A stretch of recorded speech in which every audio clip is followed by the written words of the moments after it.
할렐루야. 하나님의 사랑과 은총이 여러분에게 넘치시기를 축원합니다.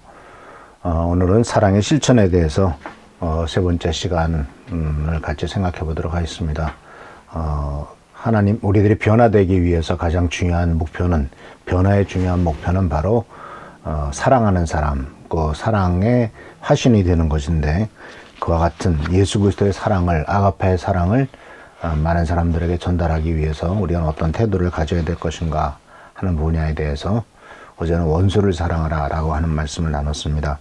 오늘은 이제 사랑의 실천에서 있어서 이제 사랑스러운 그 표현을 어떻게 할 것이냐라고 했을 때, 다른 사람을 사랑하는 표현은 어디서부터 이제 출발해야 되느냐 하는 것을 생각해 볼 때, 그것은 바로 우리가 무엇을 생각하느냐 하는 것인데, 그 생각 자체가 이제 사랑스러운 생각, 참 바람직한 생각, 좋은 생각을 우리가 해야 될 것인데, 이 좋은 생각, 성경에서 말하고 있는 좋은 생각과 바람직한 생각은 무엇인가 하는 것을 같이 한번 생각해 보려고 합니다. 왜냐하면은 그 생각이라고 하는 것이 결국은 사람을 결정하는 것이거든요. 그 생각이 어떠하면 그 사람도 어떠하다라는 말처럼 그 생각하는 대로 사람들이 되잖아요. 항상 돈만 생각하는 사람은 돈의 모든 것의 우선순위를 생각할 것이고, 또 하나님의 사랑을 생각하는 사람은 그 사랑을 받고 감격해서 그 사랑을 어떻게 다른 사람에게 전달할 수 있을 것인가를 생각하겠죠. 또 어떤 사람은 자기의 만족과 쾌락만을 생각하는 사람은 그것을 어떻게 채울 수 있을 것인가라고 생각을 하겠죠. 결국은 생각이 행동을 결정하고 생각이 사람을 결정하지 않습니까? 근데 많은 사람들이 행동을 마음대로 합니다. 특히 아직 우리 사랑하는 자녀들이 어렸을 때 막 속썩이고 그러면은 부모님들이 하는 말이 있죠. 넌 도대체 무슨 생각을 하면서 사는 거냐? 또는 너는 생각이 있냐 없냐? 이렇게 질책을 하기도 합니다. 생각이 있느냐 없느냐? 무슨 생각을 하고 있느냐 하는 것이죠. 이런 것에 우리들 스스로도 내가 지금 무슨 생각을 하고 있지? 또는 제가 생각을 하면서 행동하는 것인가? 하는 것을 생각해 볼 필요가 있습니다. 근데 오늘 주님께서 오늘 우리들에게 주시는 말씀은 빌립보서 2장 4절에서부터 5절까지 나오는 말씀 속에서 우리가 어떤 생각을 해야 되느냐 하는 것을 같이 생각해 보려고 합니다. 말씀을 보면은 이렇게 나옵니다. 또한 여러분은 자기 일만 돌보지 말고 서로 다른 사람의 일도 돌봐 주십시오. 여러분 안에 이 마음을 품으십시오. 그것은 곧 그리스도 예수의 마음이기도 합니다. 자, 이 사도 바울이 빌립보 성도들에게 자기 일만 돌아보지 말고 다른 사람의 일도 돌봐 주라고 말했습니다. 우리가 사는 세상은 거의 다 이기적인 생각을 하고 살아가죠. 또 그것이 아주 당연하다고 생각합니다. 오직 자기 유익만을 구하면서 사는 게 세상 사람들의 모습이고, 또 그렇게 사는 것이 당연한 것이냐 생각하고, 또 그렇게 살라고 바로 세상에서는 부추기죠. 너의 욕구와 너의 만족을 위해서 살아가는 게 당연한 일이다. 세상 사람들 다 그렇게 살지 않냐. 이렇게 얘기를 합니다. 근데 오늘 주님께서는 이 빌립보서를 통해서 우리에게 말씀하신 것이 바로 뭐냐면은, 너 자신의 일만 관심을 갖지 말고 다른 사람의 일에 대해서도 관심을 좀 가져라 라고 말씀하고 있어요. 이것이 바로 그리스도의 마음이고 그리스도의 생각인데, 이것이 바로 하나님께서 우리에게 원하시는 사랑스러운 생각이다, 그런 얘기입니다. 그래서 이 사랑스러운 생각은 오늘 본문의 말씀에 나오는 것처럼 자기의 문제에만 집중하지 말라는 겁니다. 왜냐하면요, 많은 사람들은 자기 중심으로 살아가고 모든 것이 자기의 그 호불호에 달려있지 않습니까? 그런데 주님께서 우리들에게 말씀하시는 것은 네 문제에만 집중하지 말고 너 주위에는 너보다도 더 힘들고 어려운 사람들이 많다. 그렇기 때문에 다른 사람의 필요와 상처를 생각하고, 그리고 다른 사람들의 문제, 다른 사람들이 뭘 원하는가, 다른 사람들의 목표, 이런 것들에 초점을 맞추라라는 것입니다. 이 세상도요, 너무나 자기 자신의 이익만을 위해서 살아가고 마치 정글의 법칙처럼 나만을 위해서 살아가는 것이 결국은 세상을 망치게 되는 길이다 하는 것을 사람들이 깨닫습니다. 그렇기 때문에 얼마 전부터 그 자본주의를 통해서 나 혼자만 돈 잘 벌면 되고 나 혼자만 잘 먹고 잘 살면 되지라고 생각하는 것들이 이젠 그게 아니다라고 하는 것을 깨닫게 되죠. 왜냐하면 결국은 자기만 잘 먹고 잘 사는 것은 불가능하다는 것을 깨닫게 되거든요. 그래서 지금 세상이 원하는 것, 그리고 이 올바른 길로 나가기 위해서는 개인의 문제가 아니라 공동체의 문제에도 관심을 갖고 내 개인의 목적만이 아니라 여러 사람의 공통적인 목적을 같이 그 공통적인 필요를 채우기 위해서, 그리고 또 그 중에서도 가장 연약하고 부족한 사람의 필요를 채우기 위해서 우리들이 먼저 신경을 쓰라라고 말을 합니다. 이것을 이제 흔히 말하는 공동체주의라고 말해요.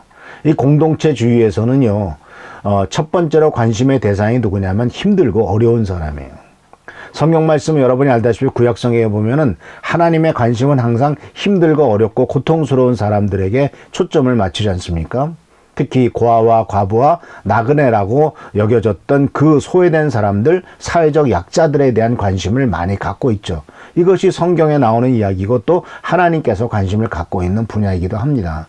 그런데 이제 우리가 흔히 잘못 알고 있는 것이 바로 뭐냐면 공리주의라는 거거든요.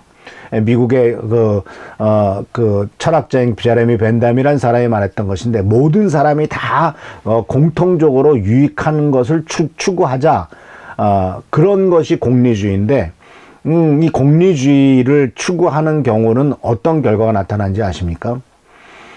예를 들자면 이제 우리나라도 코로나 바이러스 때문에 전 세계가 문제잖아요. 근데 코로나 바이러스가 전 세계에 퍼지고 많은 사람들에게 퍼져서 수많은 사람들이 또 죽임을 죽죠. 근데 누가 많이 죽습니까? 나이 드신 분들, 폐에 문제가 있는 분들, 그런 사람들이 제일 먼저 죽죠. 그런데 이 공동체주의에서는 첫 번째로 누구를 치료해야 됩니까? 연약하고 부족한 사람들을 먼저 치료합니다. 바로 가장 죽기 쉽고 그 상처가 그 질병에 걸리면은 아주 치명적인 결과를 가져올 수 있는 사람들을 많이 치료를 하는 것이 바로 공동체주의라면, 공리주의는 뭐예요? 나이 드는 사람은 때가 되면 죽을 거니까 그래도 살려놔서 같이 있고 살려놔서 쓸만한 사람들을 살리자. 나이 든 사람들을 먼저 가는 걸 할 수 없지 않냐.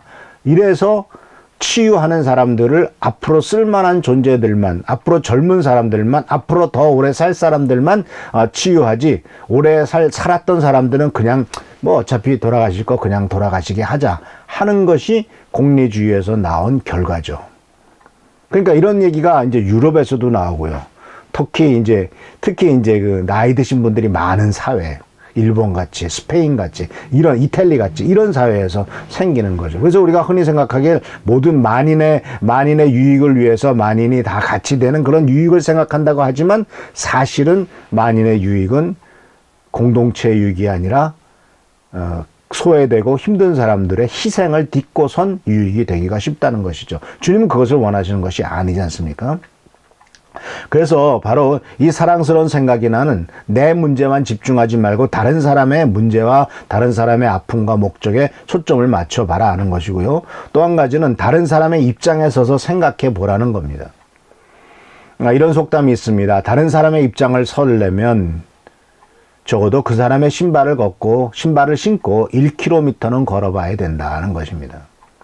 우리는요, 내 입장에서, 내 생각에서, 내 경험에서, 내 상황에서 근거해서 다 판단을 합니다. 그런데 성경 말씀은 다른 사람의 입장에 서라고 말합니다. 오늘 본 말씀도 마찬가지입니다. 자기 자신만 생각하지 말고 다른 사람의 일도 돌봐주려고 했을 때, 다른 사람의 일을 돌봐주려면 첫 번째 뭘 해야 됩니까? 그 사람이 지금 어떤 형편에 처해 있는가, 그 사람이 현재 어떤 문제가 있는가 하는 것을 생각해야 되지 않습니까? 근데 우리는 지금 너무나 이기적이고 자기만을 생각하고 자기만을 살아가는, 자기만의 유익을 위해서 살아가는 일이 아주 익숙해져 있는 상황. 그렇기 때문에 참 이런 어려운 일들이 있는 것을 보게 됩니다. 그래서 우리들은 이와 같이 사랑스러운 생각을 하면은 현재 그 사람의 결점이나 문제점보다도 그 너머를 바라보면서 필요를 볼 줄 아는 안목을 가져야 됩니다. 그러니까 지금 현재 사람이 어떤 이상한 행동을 한다고 쳐요. 그 사람이 좀 사랑스럽지 못해요. 근데 왜 그럴까? 왜 그렇게 그 사람은 행동이 그럴까? 왜 그 배경은 뭘까? 하는 것을 생각한다면 저 사람이 저럴 수밖에 없구나 라고 하는 것을 이해하게 되고 불쌍히 여길 수가 있게 되죠. 그래서 그 사람의 필요를 채워주고자 하는 생각을 갖게 되죠. 근데 만약 우리가 그런 생각을 갖지 않고 저 사람 왜 저 모양이야? 맨날 저렇게 자기 자식밖에 모르고 왜 저렇게 이기적이야? 라고 하는 것만 겉으로 드러난 행동에 대해서만 평가를 하고 거기에 대해서 어떤 그 대응적으로만 행동을 한다면 결국은 우리는 이 공동체를 이루면서 살아갈 수 없게 된다라는 사실입니다. 그래서 사랑하는 성도 여러분, 주님께서는 우리들이 다른 사람에 대한 관심을 갖기를 원하셨습니다. 하나님께서는 우리 인간들에 대해서 관심을 갖고 계시죠. 주님께서는 우리 인간의 죄악에 대해서 관심을 갖고 있습니다. 왜냐하면 죄악 때문에 결국 다 죽을 수밖에 없고 멸망당할 수밖에 없고 심판받을 수밖에 없는 존재가 인간이란 것을 아시잖아요. 그래서 인간의 가장 큰 문제가 뭐냐? 죄다. 또 인간의 입장에 서서 봤을 때 인간은 욕심을 갖고 있고 세상에 많은 유혹을 받고 있기 때문에 스스로 그 죄에 대해서 해결할 수 있는 방법이 없구나. 그렇기 때문에 하나님께서는 예수님을 보내시고 이 미래에 초점을 맞추는 것 아닙니까? 과거와 현재의 지금 형편없는 모습, 과거의 지은 죄, 그리고 또 현재의 희망 없는 모습, 이런 데 초점을 맞추는 것이 아니라 이 사람이 변화되면 미래에 어떤 멋진 일을 할 수 있을 것인가 라고 하는 미래에 초점을 맞추는 것이 하나님께서 원하시는 생각이었고 또 우리들도 그런 생각을 하라고 주님이 말씀하고 있고 이것은 결국 그리스도의 마음에서 나오는 생각이다라는 것입니다. 예수님께서는 자기를 배반하고 그리고 자기를 모른다고 말할 것이었던 이 베드로에 대해서도 다 아시면서도 내가 이제 이런 넘어질 거다, 이런 일에 넘을 거러나 이제 너는 다시 회복될 것이고 그 다음에 형제 자매들을 좀 더 돌봐줘라, 이런 명령까지 하시는 것을 보게 됩니다. 그래서 우리가 사랑생활하는 생각을 한다면 상대방의 입장에서 그리고 상대방의 현재 모습이 아니라 더 미래를 바라보는 것이 우리들에게 필요하다라는 사실이에요. 그래서 우리들이 이렇게 하기 위해서는 생각을 바꾸셔야 돼요. 특히 다른 사람에 대해서 생각을 바꾸세요. 특히 가까운 가족에 대해서부터 생각을 바꾸세요. 어떤 생각을 바꿔야 되냐면 첫 번째는 바로 불쌍히 여기시는 거예요. 왜냐하면 노노이 말씀드리지만 인간으로 태어난다는 것, 인간으로 살아간다는 것은 참 불쌍한 일입니다. 시간마다 하나님의 도우심이 없이는 살아갈 수가 없고요. 정말 하나님 안에서 살아가지 않으면 우리들은 쉽게 상처받고요. 얼마나 연약한 존재인지 모릅니다. 겉으로 강해 보이는 사람도, 겉으로는 아주 강력해 보이는 사람도 한꺼풀 벗고 들어가면은 얼마나 연약한지 몰라요. 그렇기 때문에 사랑하는 성도 여러분, 이 인간은 모두가 다 사랑을 필요로 하는 존재라는 사실을 꼭 잊지 마시기 바랍니다. 지금 꼴 보기 싫고 많은 문제가 생겨도 그것은 바로 사랑을 받지 못했기 때문에 사랑을 간구하는, 사랑을 갈구하는 표현이 그렇게 나타날 수도 있구나라고 이해를 한다면 불쌍히 여기게 되죠. 어렸을 때 너무나 사랑을 받지 못했기 때문에 그런 것이 아닌가.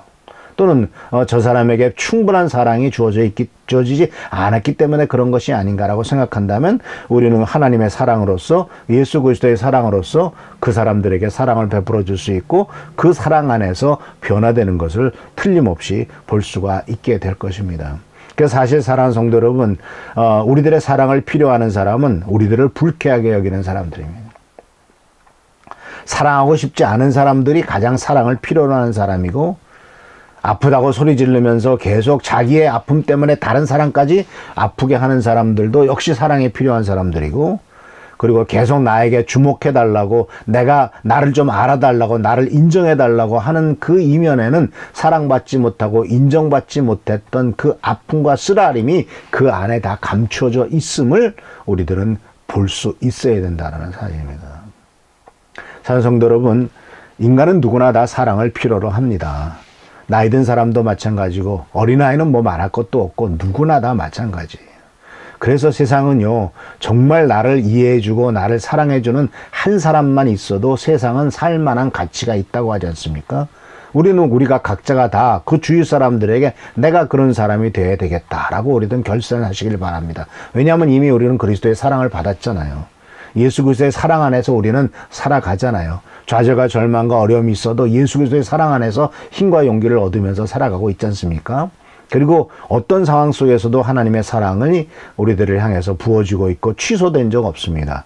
저 하늘에 태양이 빛나는 한, 그리고 때가 되면은 비가 내리고 또 때가 되면은 봄, 여름, 가을, 겨울 이런 것들이 계속 시시때때로 돌아가며 모든 것이 잘 되는 한, 모든 것이 하나님의 뜻 가운데서 이루어지는 한 하나님의 사랑이 취소된 적이 없다는 사실을 꼭 기억하시길 바랍니다. 서로 우리가 언젠간 죽게 되겠죠. 그래도 하나님의 사랑에서 끊을 수 있는 것은 아무것도 없다고 로마서 8장에 분명히 어떤 것도 우리를 그리스도의 사랑에서 끊을 수 없다라고 고백하는 것을 우리는 압니다. 그래서 이런 사랑을 받은 우리는 다른 사람을 마땅히 사랑하고 또 사랑스러운 생각을 하는 것, 이것이 바로 가장 중요한 오늘 말씀입니다. 그래서 생각을 바꾸십시오.